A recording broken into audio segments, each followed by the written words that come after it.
Welcome to the Alex Salmond Show. Today we continue our series of programmes on the state of Britain's railways. Are rising passenger numbers an indication that we're entering a new age of the train? Or will fixed railway technology be overtaken by smart and more flexible transport innovations just around the corner? But first, over to Alex with your tweets, your messages and your emails. Well, we still have a lot of reaction coming in about our series on Catalonia. And Caroline Wilson says, a fascinating exploration of the political, cultural and economic aspects of Catalan independence with voices from both sides. Now, Will doesn't like the comparison between Scotland and Catalonia. He says, Catalonia is a region of Spain that voted to secede and was violently oppressed. Scotland is a nation of the United Kingdom that was peacefully given a referendum and voted to remain in the UK. So there are really no similarities at all. Well, I'm not so sure, Will. I think there might be one or two similarities. Now, our series on the railways is already provoking some reaction. Steve Webster says, interesting discussion about the state of the railways. Reopened branch lines have proven successful, often breathing new life into towns and settlements. And finally, Subs strikes at the heart of one of the big issues just now. He says, we drive Edinburgh to Cornwall on a regular basis. It would be easier to take a train, but £440 for 2 advance return tickets compared to £160 fuel cost is just madness. And you've driven at one of the key issues affecting the railways now, Subs. Last week, we examined the case for railway nationalisation and found that opinion, even among Conservative leading voters, has swung decisively in favour of renewed public ownership. Today, we focus attention on one of the giant capital investments, HS2 or Fast Rail. Is HS2 the route to the future, or a prestige project causing huge disruption, devouring an estimated £65 billion of scarce resources, while the backbone of the network buckles under the pressure? Thus far, HS2 has carried large parliamentary majorities and broad agreement between management and unions. But will that consensus hold as the project starts to hit the buffers of spiralling costs and mounting delays? First, Alex gets the union view from Mick Whelan, General Secretary of ASLEF, the Train Drivers' Union. Mick, welcome to the Alex Salmond Show. Good morning, thank you. Can I ask first, this week's departure of Paul Griffiths, the Managing Director of HS2, is that a sign the project's in trouble? I don't think so. We've seen several people come and go over the time in such a major project, and it will take such a long time to fruition. And we wish him all the best for the future, and we hope who comes in drives it forward once more. But it was announced with a delay in the plans, or a further delay in the plans. Well, we've never had a major infrastructure project come in on time, and as we've seen with Crossrail this week, again, it's going to be a further 9 months delay with that. I think there's so much investment gone into this now, it'd be harder to halt it than to drive it forward. But ASLEF, as the Train Drivers' Union, I mean, you've been strong supporters of HS2, but as the project's unveiled, as it's being rolled out, is there any creeping doubts you have that perhaps are not on the right track? Well, we've advocated major investment from Scotland, Land's End to John O'Groats everywhere. We need electrification everywhere. But when HS2 was proposed, there were no other major projects being proposed. We'd like a HS2 that starts in Scotland, starts in the southeast, starts building at the same time and meets in the middle. That's what Brunel used to do. He built from both ends and met in the middle. He was building the West Country Railway, that's what he did. That's true. I mean, for us, we'd also like to see a high-speed network that connects with each other. It was really sad for us when HS2 decided that to save money, they would take out the £700 million spur into HS1. I like the idea of people getting on to Birmingham or Manchester or elsewhere and going to Frankfurt or Amsterdam. From a trade union perspective, is the fundamental argument for Fast Rail? There is a fundamental argument. People are demanding it. And there is the real issue. Also, we've got so many green targets to hit in the next 20 or 30 years. It's a requirement. 55% of most emissions come from transport, 17% of those come from road transport, only 2% comes from rail. And if we can, by creating paths through HS2, get more freight onto rail, we're driving that forward. But HS2, I mean, it's a £60 billion project now. Some people say it'll be £100 billion before it gets to Manchester. Wouldn't it have been a way to invest these sums in increasing capacity and perhaps in a more comfortable journey for the passengers? Well, unfortunately, no. As you said, Mr. Brunel and others were too good. The Victorian engineers created so many viaducts, cuttings, tunnels and whatever else. The ability to double-decker trains without redigging up the whole railway, disturbing whole communities and knocking millions of houses down doesn't exist. I mean, a lot of resentment. We did some filming around Euston Station and people say, look, we were promised replacement facilities, there's no sign of them, we're losing our street, we're losing our communities. Do you think the social impact of HS2 has been properly handled? I don't. I think, and I go around the country and I see an awful lot of people complaining about HS2. There's, in certain areas, a bit of NIMBYism. And it does seem a contrast to me that we can build tunnels through the Chilterns to offset some complaints, and then where there's social housing, we just level it. That can't be right. You think there's more political clout in the Chilterns than there is in Camden? I think there quite possibly was, particularly when the Prime Minister came from that area. Now, I'm appointing you Secretary of State for Transport. And who knows, there might be a vacancy very soon. What would be the decisive move you would make coming into office to get a real plan for the railways? Well, first I hope Annie MacDonald is the next Secretary of State for Transport, naturally. But I think that where we're going to go... She's the Labour shadow spokesperson. Is a Labour shadow spokesperson. But our reality was, you know, everybody, don't matter what the demographic is now believes the railways need to be renationalised. And if we're actually going to have joined-up thinking, we're going to have integrated transport where buses meet trains, where we have a freight sector, where we grow for the growing population. Our biggest problem is we haven't got the capacity for the growing population. If the railways are going to take, if fast rail is going to take a long time to be completed, and they haven't followed your advice in building from both ends, isn't there a risk that by the time all that capital investment is committed, that there'll be other different types of fast and smart transport? You get into the 2030s and 2040s, isn't the new generation of transport systems going to be quite different from fixed point railways? Well, people talk about Hyperloop, they talk about maglev, but that takes investment, that takes time. And the reality in this post-bankers crisis world, there isn't that investment, there isn't that willingness. There's never been a 10, 20, 30-year vision for our railways. We go from Parliament to Parliament. We welcome Crossrail, but Crossrail's delayed. Crossrail was first mooted in 1949. The Channel Tunnel was first mooted in Napoleonic times. I wish, as you would know from previous experience, that our major projects would happen sooner and the wherewithal was there to do it when we need to do it. I think the first Channel Tunnel, they stopped it because they were worried about a French invasion. Was that not the idea? They did, and they also discovered coal in Kent, I believe. But, So we're in the situation where there's this major investment project, HS2, the biggest capital project, single capital project outside some nuclear power stations that the government has ambitions on. Is there not a risk that that's going to siphon off much-needed investment elsewhere in the railways? Well, the real problem is that outside of London, we haven't seen major investment. There's been some major projects in Scotland, which you'd be well versed with. About in the northwest and northeast, they've been getting hand-me-downs of second-hand trains. You get new trains in London. We then cast the older trains elsewhere. The average age of rolling stock in some areas is 42 years old. We still have semaphore signals in certain areas of the country. Semaphore. Explain that to the viewer. What's a semaphore signal? Well, back in the old days of the Victorians, you used to put paraffin in a little lamp and you used to have a little signal that went up or down, a bit like on Thomas the Tank Engine. We still have semaphore signals. We still have 2 colour lights, 3 traffic lights, 4 traffic lights. We talk about a digital railway we hope to have. Isn't that the sort of investment that would actually work in terms of speeding up journeys and not having delays, not being stuck waiting for the express train and still single track lines? Isn't that the sort of investment that would actually make a big difference to the passengers? It would, but has anybody proposed that? Has anybody actually started a process or a project that we could now say that we're 5 years into that's going to deliver some of the capacity that we're going to need for the growing population in the next 10, 15 or 20 years? Well, no, they haven't. We have one project at the moment that's going to do some of that, will alleviate some of the problems, but we hope that project will then drive other projects. In the old days, people used to travel around the UK, generate for the local economies and generate for the gross national economy. We've actually got a railway now that deters people from travelling unless they book 3 months in advance. We've got to get away from that philosophy. You mentioned Crossrail and the delays in the Crossrail project. Are you worried that HS2 is going to be beset by the same sort of delays? I'm always an optimist. I live in hope that eventually someday somebody's going to deliver, whether it be a motorway or a railway, on time.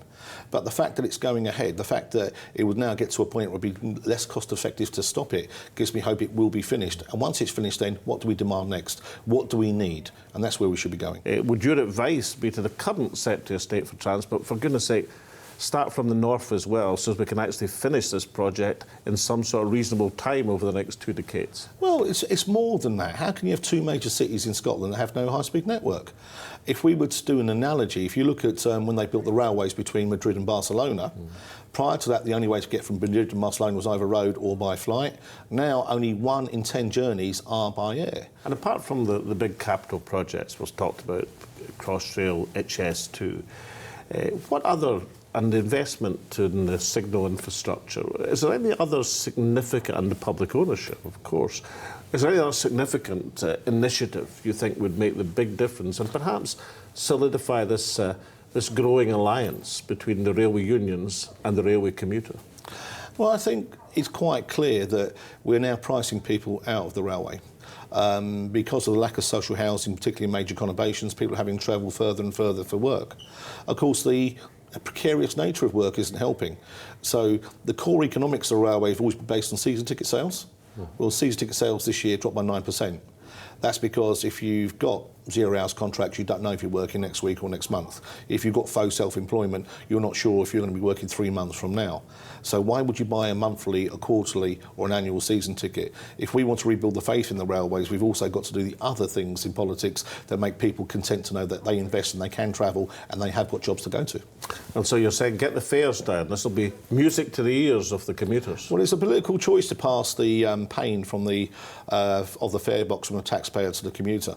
And the reality is that every pound spent in transport generates £5 for the economy. So it's forced economy to do so. Now, Mick, ASLEF famously was one of the few unions who came out in favour of Brexit. But as that has started to unwind, have you any concerns that there might be a spillover in the capital projects if there's a no-deal Brexit and money gets very tight? Quite naturally, but also we have a major concern. The reason that we supported Brexit was that we've been in favour of nationalisation for over the last 20 years. Is still we don't want a Europe that will drive us to a position of permanent privatisation of the railways. But quite naturally, we do look at the various sectors within the railways. And of course, we do have the disadvantage in the UK that 85% of our train operators are either wholly owned or partially owned by state operators in Europe. So the publicly owned European companies are private operators in the UK? That's correct. And we've even had questions in the Dutch Parliament about Abellio, whether they should continue to invest in railways in the UK and buses. So there are a number of concerns on the horizon. Well, Mick, I didn't manage to make you Secretary of State for Transport in this interview. However, you get the Alex Salmond Quake for appearing on the show. You know the drill. Whisky, only Scotch in the Quake. Pass it round all your members, obviously not when they're on duty. Thank you very much indeed, Alex. Great pleasure, Mick. Thank you so much. And now over to Taz, who has a statement from the Department of Transport, and she also has some public reaction to HS2. Now, none of the Department of Transport ministers were available to be interviewed, but they gave us this statement to signal their support for HS2. As a future backbone of our national rail network, HS2 is vital for delivering better connections between our major cities, with faster and more frequent services, acting as a catalyst for jobs, housing and economic growth. Once the full network is completed, the railway will carry more than 300,000 people each day, directly connecting 8 of 10 of Britain's largest cities and their regions. At peak construction in 2020-21, over 30,000 jobs will be directly created, with around 100,000 jobs to be created from the regeneration around new high-speed stations. Meanwhile, outside Euston Station, there are some mixed feelings as to what HS2 means for the travelling public. It is running through ancient woodland, and it's putting money into one line instead of spreading the money across the country to ensure that small communities can be viable and reduce car use and therefore promote a low-carbon economy, which we need, a low-carbon economy. Well, I'm aware of it. I don't quite understand why it's such a wonderful thing, given that it doesn't seem to reduce journey times that much or dramatically, and it will be, it will certainly price ordinary travellers off its trains. Well, it's not coming to Liverpool, which is very nice, I suppose, really. Can't go everywhere, but I think Liverpool's quite an important network around the northwest, and obviously has quite a lot of links with London. I think the HS2 project is a great mistake. I think it'd be much better to put the money into improving the infrastructure in other parts of the country, such as the southwest. Thus far, HS2 has had a broad coalition of support, but has also met with strong grassroots resistance. Coming up after the break, we speak to the people who regard fast rail as a step backwards, not as a leap forwards. See you in a minute. Welcome back. As we all know, HS2 has had its fair share of critics, none more so than the residents of Camden Town, who feel their borough has been particularly hard hit. Having banded together to join Stop HS2, residents have shown real solidarity against fast rail. We're delighted to be joined by 3 of those such residents from Camden Town today. John Neve, Primavera Bowman and Dan Llewellyn-Hall, welcome to the Alex Salmond Show. What brings you, of course, all together? You're all residents of the borough of Camden. Perhaps, John, you can tell us what that means for you all in terms of HS2. Yes, well, as you say, we're all residents of Camden. We live in the area which is around Euston Station and just to the north of the station. And as you know, the new high-speed line is on its way into Euston from the north. So we're in the firing line, as it were. And where we live is about to become the biggest construction site in Europe. So to give you an idea of what we face, we've been told by HS2 that in order to develop the line, they're going to have to remove 3.5 million tonnes of spoil.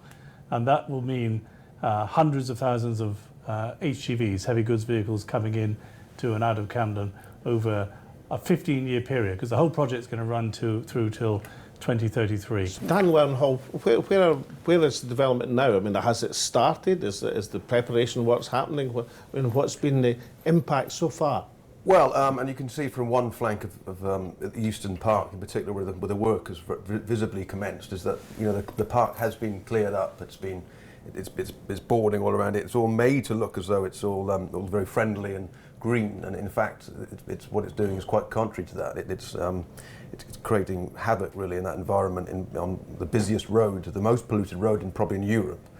And we have this great little green sanctuary outside the station, which is just slightly inconveniently in the way, and they're going to remove a 300-year-old park for the sake of that.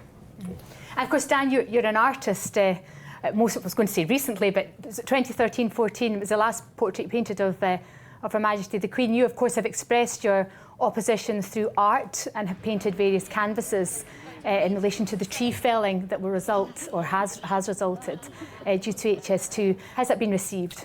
Well, it's one other way, I think, of first of all bringing a group of people together who are somewhat fractured by this whole event, and it creates a certain amount of positivity, but also brings focus onto the park and creates a visibility for it, particularly when you're making drawings and paintings. So we've had numerous schools that took part in a couple of days that we had on the park itself, where this work is all starting, and an exhibition just across the road. So it's all very much a big community effort. We had Sir Keir Starmer even came and had a look, and we're hopeful he's going to make the right words to progress things in the right direction. But particularly for my interest in this group, which we're working with as an arts activity, is really to draw attention to this green little oasis that we would like saved. And we appreciate, we can see now that the HS2 is well and truly underway. It's happening up and down the country. We're not as stupid to think that the whole process is going to grind to a halt, but we'd like to see a little bit of flexibility and a little bit of tolerance in the way that HS2 deal with the community, and not have this proxy sort of consultation. And Primavera, you're moving on from sort of the environmental to the environmental aspect. You're concerned about effect on ecosystem, plants, animal life, and indeed they're going to deforest up and down the country and close ecosystems. They say they're going to build new ecosystems, but it takes 400 years, to build an ecosystem. So that's rubbish. They've already closed 1.5, Euston parks down. They're exhuming bodies of a graveyard. And the pollution, we are the fifth, one of the 5 polluted countries in the world. The pollution is going to go sky high. I'm really worried about the air pollution. And Klein Earth has taken the government to court 3 times, and the 4th time to the EU Parliament. I've gone to our house, which is part of the UN Environmental Division, and but they're not compliant. They don't mitigate. John, Dan says you have to be realistic that the project is going to go ahead, and what your campaign is doing now is not so much trying to stop the project, but to mitigate its worst environmental effects. You know, is that the view of all the campaigners, or some people still hope that the government will mend its ways and realise that this project might well go off the rails? I think we do want to raise awareness of what we're about to face in Camden. As I said earlier, we're about to become the biggest construction site in Europe, so the impacts are about to really hit us. The other thing is that, I mean, we do feel that in Camden, as in other urban areas, we're not being treated in the same way as residents in rural areas in terms of compensation. So, you know, there are people whose houses are going to be right up against the construction site. There's one house in particular I'm thinking of where the people living there are not going to be able to get into their front door. They're not going to be able to access their driveway, and yet they're not being compensated at all.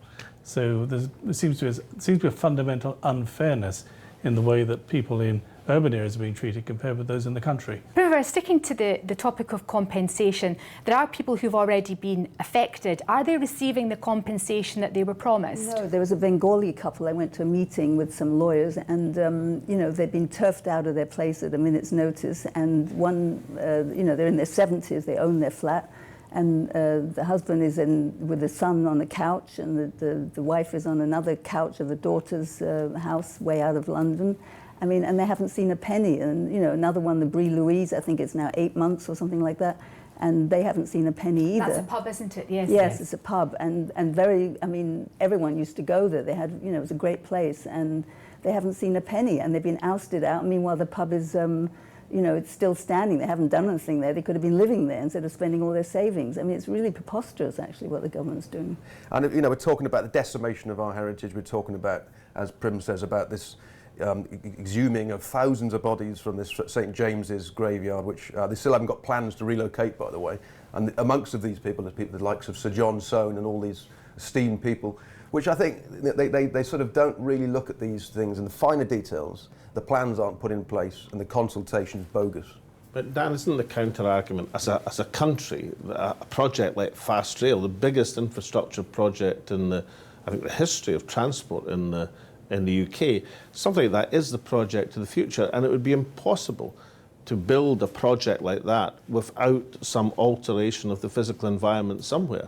Absolutely, and I don't think for one moment that we have to, you know, prioritise anything to do with heritage above great infrastructure projects, and particularly things to do with employment. But I'm not entirely convinced that's the case, because as John was saying, they could very, very easily move this departure point for the station. In a way, I think if you look at the scheme further down the line, there are other ways in which they're going to make more money to fund something further up. So it's a quite a devious thing in some respects.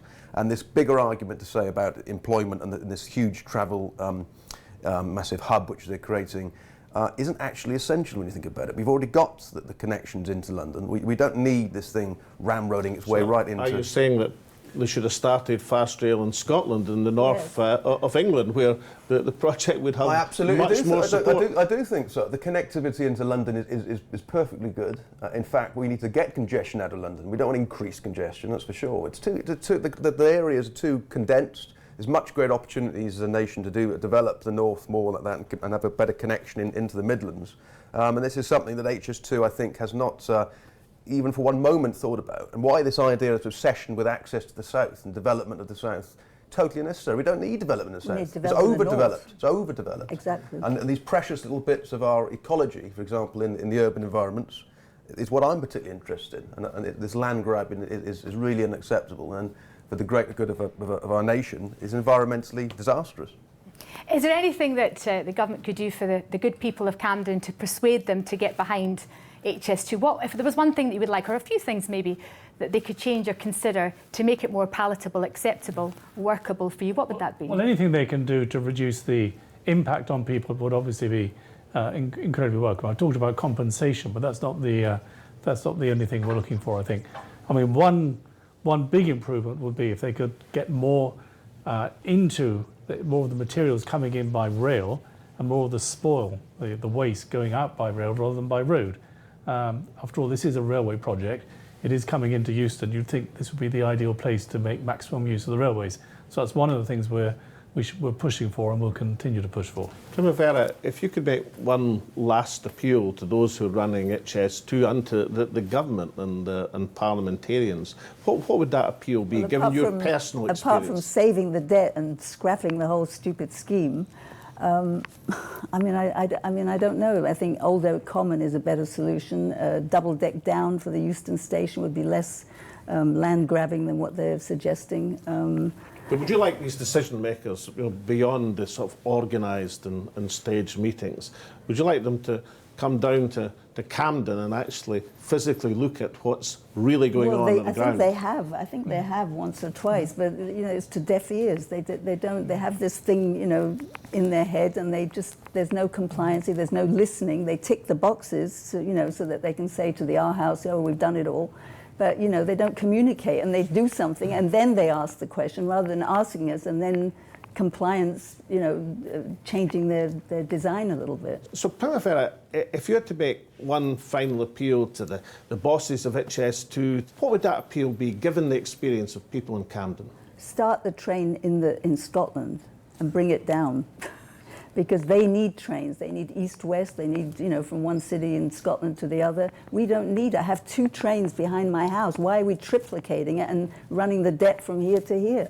We're so much in debt, do we need this? I mean, it's only the investors that are going to make money. We've had a lot of public meetings and we've come together on many occasions, and there is a very strong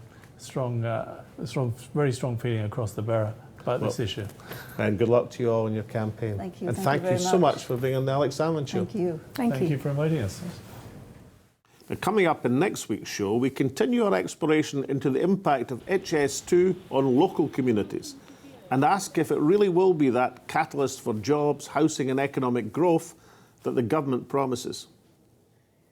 Last week's show discovered a developing consensus that the present twin-track system of public infrastructure and private operators was probably past its sell-off date and certainly not the way to run a railway. This week has illustrated a growing concern that too much of the railway's scarce resources are being invested in speed and prestige, while the emphasis should be on comfort and facilities for the travelling public.